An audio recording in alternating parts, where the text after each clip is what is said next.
Good afternoon, everyone. Like you said, my name is Katie Dugal Simpson.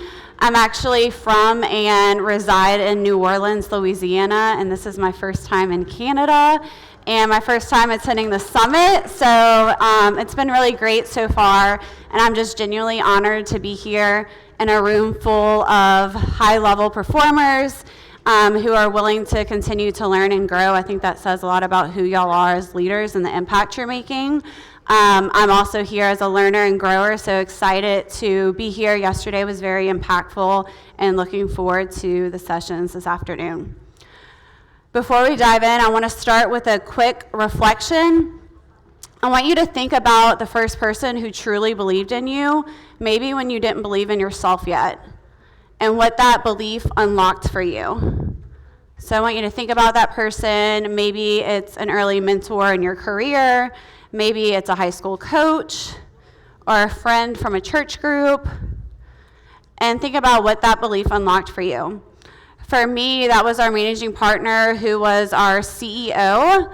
I was the chief marketing officer for Northwestern Mutual of Louisiana and Mississippi. We had 6 offices and over 130 advisors. And while being a CMO was an awesome title, I felt like the marketing consultations I was doing, we were kind of on a loop because I would meet with financial advisors and we would have all these great ideas and strategy, but there was little to no follow through, and we were constantly meeting and getting frustrated and sometimes almost humorous, like we were meeting about the same things. One advisor had joked one time and said, "Hey, if I pay you on the side, would you just be able to handle some of my marketing?" And I was like, why did I never think of that before? So I brought that idea to our managing partner, our CEO, and he did not just tell me yes, he said, run with it. So I spent a year researching and fact-finding the needs of our advisors on a marketing level, which led me to create Rad Marketing, which is a social media subscription based, so that way advisors could take some part of their marketing off of their plate. And now you might be thinking, how did I land on social media? That was just the need of the advisors in our firm. I feel like this was in 2020, and so social media was becoming more relevant. We were getting more access to social media platforms in the financial industry, and so just really excited our advisors, and so that's what we landed on. So we launched in 2021 Rad Marketing subscription, and this was just a social media subscription where we're taking content that is relevant to our advisors and what they're doing and who they're trying to reach, and just doing something consistent on the social media platforms. I started with 5 advisors in this pilot program, so 3 were fairly new in the business. One was a career changer. It was 2020, so COVID, he's switching to the financial industry. He was very new in the business. One advisor was in leadership. He was about 3 years in the financial industry, but he was also in leadership, leading our college internship program. So interesting to kind of market himself, but also the internship program. And then we had another advisor that was in his 5th year, but he was in a office where it was kind of just him by himself, and so he was learning to kind of build his own network and his brand in that area. And then I had 2 more veteran advisors. One was a female that had been in the business for 20 years, and then one was a wealth management advisor who did not believe in social media, and he was like, I do not think this is gonna work, but whatever, I trust you, let's try it.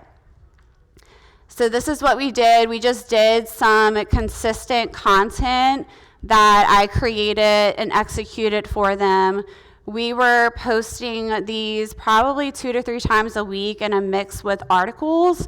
So really looking at who their target market was and what they were trying to do and accomplish, but doing intentional, consistent content for 6 months. And what we found was higher engagement and reach. Obviously, 2 of advisors had 2 direct leads and some of the best clients that came from Facebook. And the biggest win was that they felt they were having more conversations because of their digital presence, and they felt more connected to their audience because they were on social media and because they showed up online in an intentional way.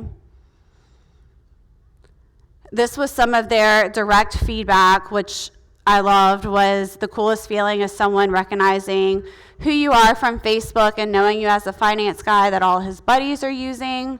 This program is incredibly valuable, consistency, high engagement.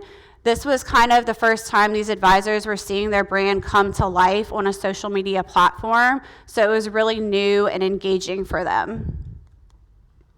Now, this 5-person pilot quickly turned into 25 people in this program within the first year in our Louisiana and Mississippi territory, so it grew, the interest was there. We actually ended up doing 2 tiers for social media. So we had social media support and execution, and then we did a higher tier that was social media with marketing support. So I found a lot of advisors, once we were doing creative content, they wanted marketing collateral or other marketing support to go with it. And within 2 years, I had kind of had clients within Northwestern Mutual across the country just by word of mouth, and the value of just having a fractional marketing person take that off their plate. A lot of people, they had a marketing assistant or someone in operations, but once again, marketing is always put on the back burner, and having someone control just your digital presence and how you're showing up online was very valuable. 3 things that I learned quickly from the growth within 2 years is framing over posting. So advisors don't just need content, they also need positioning. Some advisors were like, I want to be on social media and I want to be on it right now. But their website didn't look good, their LinkedIn didn't look good, they didn't have anything that matched what they were trying to do. So how can we frame them before we're doing a social media strategy? The next is, what does ROI mean to you? Some just wanted growth, some just wanted marketing off their plate and consistency, some were very in tune to metrics, so really defining what that meant to each advisor, and knowing that whatever ROI meant to them, it's still valid, but it's different for each person. Whenever I started the pilot, it was just consistency, and then as it grew, people are like, oh, well, let's look at the numbers and how can we really be intentional with what we're doing, and so just making sure that we're really defining that. And the next is scaling with structure. So every advisor is different, every market is different, and so creating systems around that, so that way I'm not recreating the wheel over and over again. What I care about most and what I learned that was the most important, I believe, in my experience with launching this, is how we are framed online.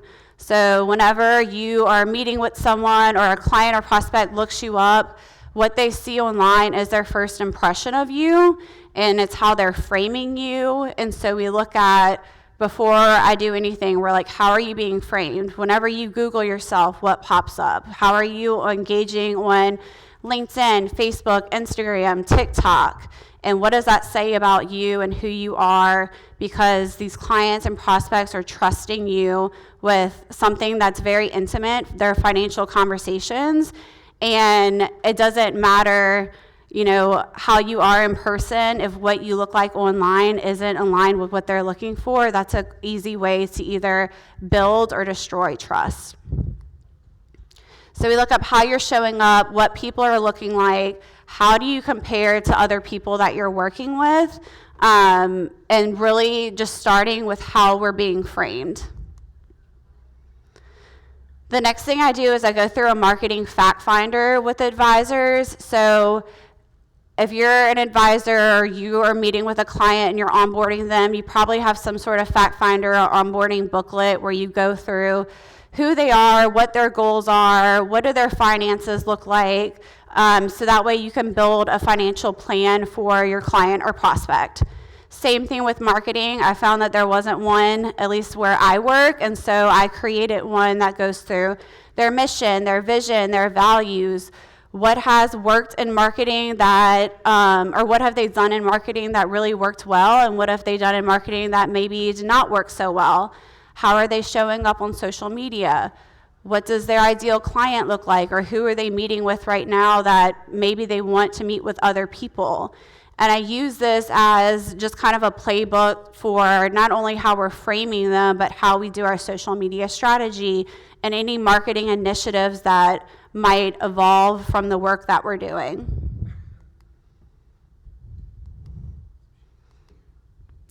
And this goes into everything. So the marketing playbook, it goes into their website, their social media, and any other materials that we use. Because if I know what they stand for, who they're trying to market, it just makes the process overall easier. And so it just feeds into everything, and I've really found that it's just a great resource or book to have whenever we look at business or marketing plans for individuals in their firm. From there, I want them to fall in love with their brand online. So we look at developing a social media strategy that's just for them. We build a content calendar so that way we are posting with intention. And then we look at growth and optimizing and maintaining that social media profile. I focus on 3 key areas whenever I look at social media strategy. One is personalization, so showing your family, your team, your community. I love whenever I work with advisors that have kids and they make funny faces or do funny things.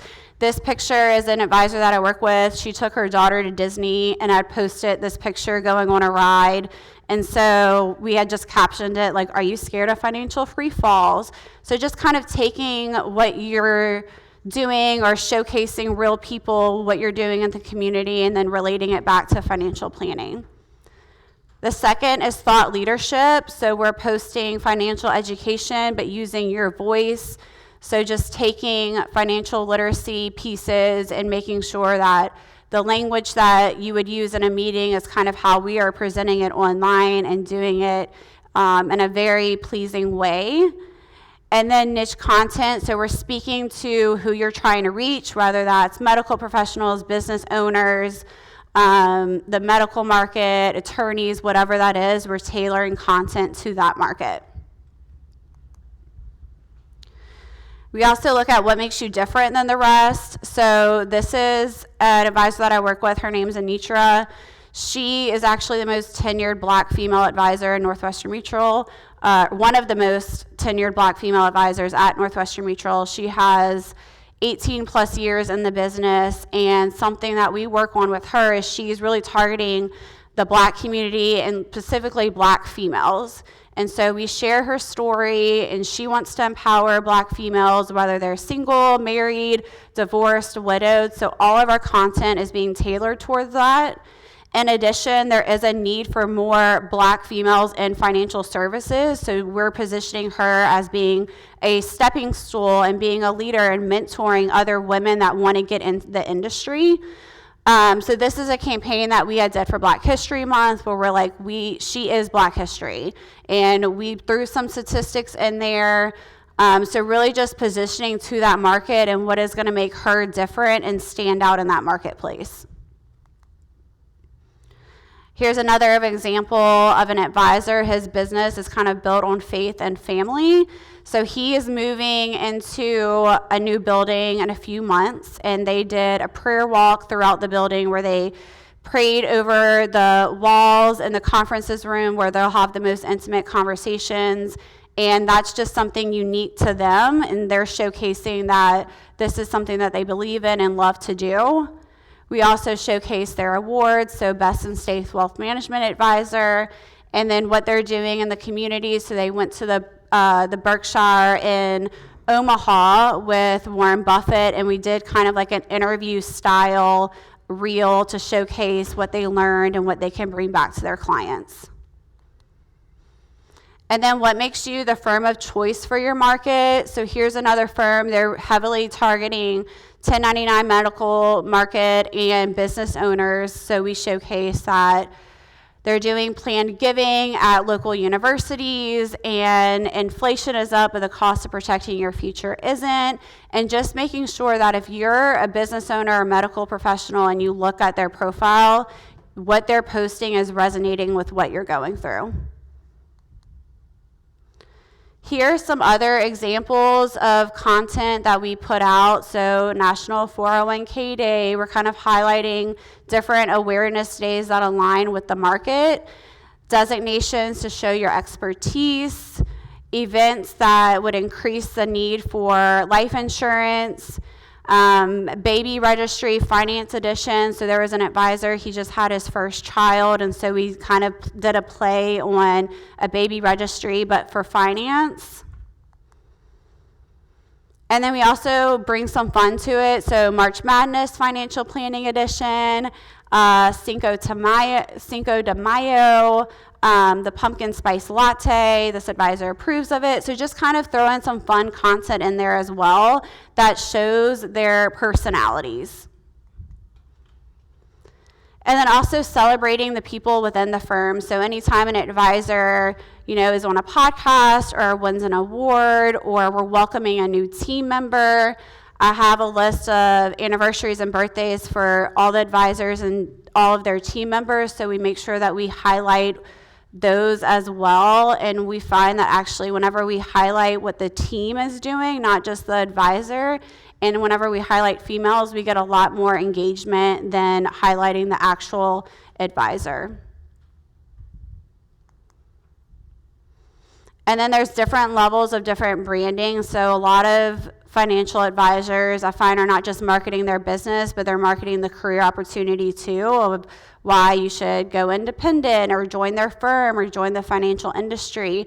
So if I'm working with an advisor that is also kind of in that dual role, then we make sure that we incorporate recruiting as a part of their social media strategy, so that way we can showcase both sides of the financial industry. Here are just some examples. We are highlighting people getting promoted. We are highlighting what some of the staff and team are doing within the firm, highlighting just different awards and designations, so that way we can showcase what the advisors in the firm are doing and just kind of make it appealing to where people are thinking like, that could be me, or what's going on with the firm and how they're growing. I was in Atlanta last week and I was meeting with one of the recruiters, and this was a quote that she said that I just thought was really powerful, and it shows the power of showing up well and showing up consistently. She had connected with our team 4 years ago, just on social media, and she recently joined our firm because she said what she's seen over the last 4 years and how we're growing and what we're doing in the community is something that she wanted to be a part of. And so she had reached out to one of our other recruiters who set a meeting with her, and then we welcomed her to the team. So it's just really powerful to see that the power of showing up and being intentional and being consistent does have impact. And this might be hard to see, but this is a content calendar that I use. So I have social media content. I'll go through customized content, awareness days, holidays, birthdays, anniversaries, and then I have a section for any team events or client events or any campaigns going on with that specific firm. So that way everyone on the team knows what's going on. We're all in alignment, and they can kind of get a big picture of, like, if we have a team event, we know that we're going to be highlighting or doing a recap of the team event on social, or if we have a client event, or if an advisor is speaking, then we know, hey, we want to get some content so that way we can showcase what they're doing. And then how we measure branding. So I feel like measuring branding is something that's very difficult. But I call this the 3 wheels of success. So we look at engagement, making sure that our likes are increasing, our engagement is increasing. We're looking at this month after month. We're looking at their production. So is their revenue increasing? Are they getting new clients? Is there a business goal that they're trying to achieve that maybe we're helping them work towards by the way that we position and market them? And if they achieved it, then we know that our marketing efforts maybe not got them the award, but definitely played a part in making that happen. And then I think the most important is client feedback, because whenever advisors will tell me like, oh, so-and-so really loved this article, or they reached out to me because they loved that we highlighted Sarah doing this, or whatever it might be, it really excites that advisor. And then this is the example of the social tracking that we do. So we have a sheet that we keep in addition to just using Meta, where we'll track Instagram, Facebook, and LinkedIn for different likes, reach, engagement, and we'll review this every month to see what's working. Maybe Facebook is doing better this month than Instagram, or vice versa. So we kind of look at that and then tailor content based on those analytics. And then the elephant in the room is compliance. So I feel like whenever we think about financial services and compliance, it gets advisors really nervous or scared because they don't know all the compliance rules or don't want to try anything just in case compliance comes in the room. But it's really, I found, educating others on the reasoning for compliance. So whatever that reason might be, if you can't do certain things, making sure that you're just really well educated and finding creative ways to make it work within the realm. I always partner with our compliance team and say, like, this is what I'm trying to do. Where's the gray area? How can we make this work? How can we reposition this so that way the advisor can get what they want? And then I feel like anyone could do a subscription program, like based on whatever your needs are, but the real key to building any program is the relationship. So I am ingrained with the relationships with all the advisors I work with. Although I'm fractional CMO, they view me as a part of our team, of their team. Their wins are my wins and vice versa. So I feel like the more you ingrain with advisors and their team in particular, the better the relationship is, the better the program is, aside from your generic likes and engagement and overall success. So I want to leave you with 3 things. One is find what gives you energy. I was a CMO for probably 7 or 8 years, and then we launched the social media program, and it really gave me a lot of energy and a newfound appreciation for impact and just being in the financial services. Build a fact finder. So if you do want to start a subscription or working with a marketing professional, or if you are a marketing professional, making sure that we have a fact finder that looks the overall marketing plan as you plan year after year, and then audit how you and your advisors are framed and how you compare to other people in the room or other people in your industry. And then the last thing that I want to leave with is this belief that has just really shaped the way I see things, like not just in marketing, but in the digital world, is it's not about who you see, it's about who sees you.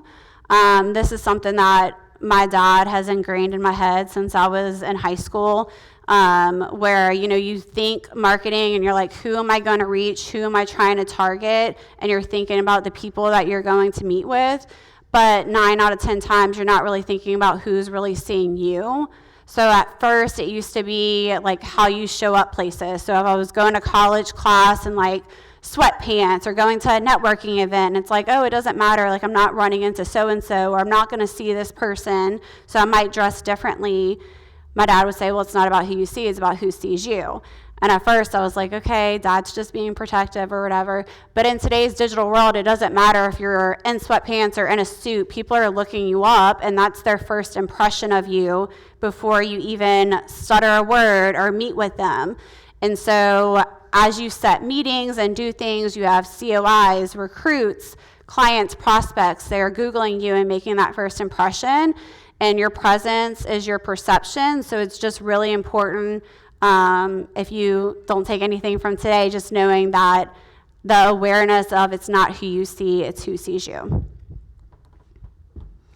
And then let's stay connected. So I have my Instagram, my LinkedIn, and then I have my contact information. So the contact information has a copy of the marketing fact finder I created.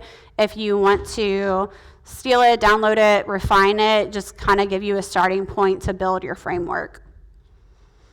Thank you. Good. Do you want to take questions? Yeah, that's fine. Any questions? Going once? Oh, yeah. Hello, Jennifer, CIBC Mellon. I had a question about imagery. I find, especially like all these different platforms, let's just say LinkedIn, for example, I find you need to have a photo and it drives, engagement, et cetera.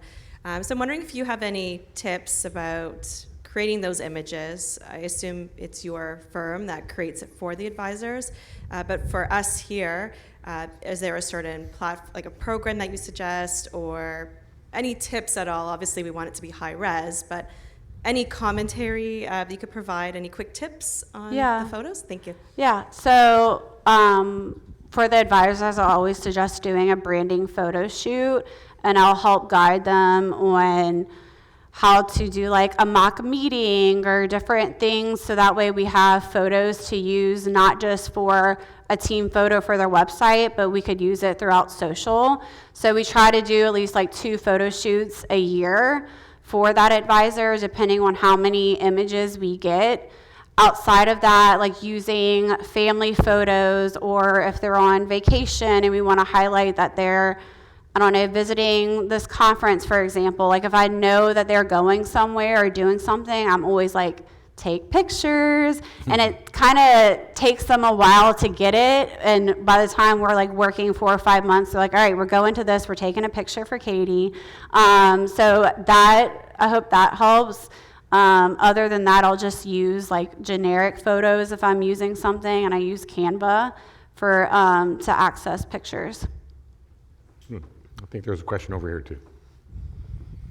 Hi, thanks for your generosity in sharing your playbook. And I think you almost answered my question with your last answer. But when I put my hand up, I was just thinking about scalability, and like, are you using some type of like social platform to scale posting on behalf of all of these advisors? And I imagine that they're kind of working within the same general geographic area. So are you doing anything to make sure that they're not kind of competing against each other? Yes. So Northwestern Mutual uses a platform called Sprinkler, where we'll schedule out, we can compliantly use Facebook, LinkedIn, and Instagram. And while they all market similar markets, I just do different fonts, different brand voices, so that way they're not necessarily like putting out the same content, but we're getting the same message across. So they each kind of have their own profile, and I don't cross them or anything. Katie, thank you very much. Thank you. Here.